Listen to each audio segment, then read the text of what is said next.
Well, I mean, you're asking me how can we affect a cultural revolution, which has been long in the making.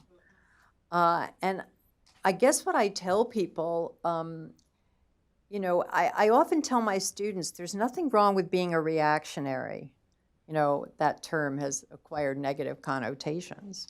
But I don't see why, because the past is a wonderful guide to, the present sometimes. And that doesn't mean there weren't bad things in the past. I think there were. But finding that sweet spot, right, where you do try to accommodate disabled people to enable them to function, but don't tempt them constantly to take advantage of the system and game the system, it's very, very hard to do.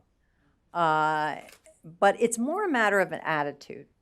The attitude, a kind of old-fashioned attitude. Actually, Charles Krauthammer, who recently died, exemplifies that attitude, right? I'm just going to live my life and not going to deny my limitations, but I'm going to not focus on them. I have a sister who's deaf, and she has very much that attitude. I call it, life as we know it.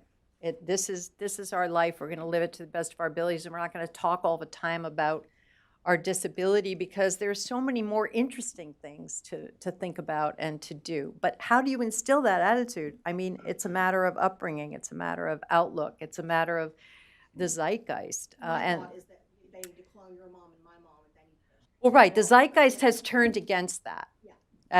Absolutely decisively it has. It's a culture of complaint. Just people are constantly complaining about everything. And there's a loss of piety, there's a loss of gratitude. I cringe every time women dump on men, because I say, well, would you like to do without all the stuff that men have created and that men have invented? I don't think so. I don't make myself popular by saying that.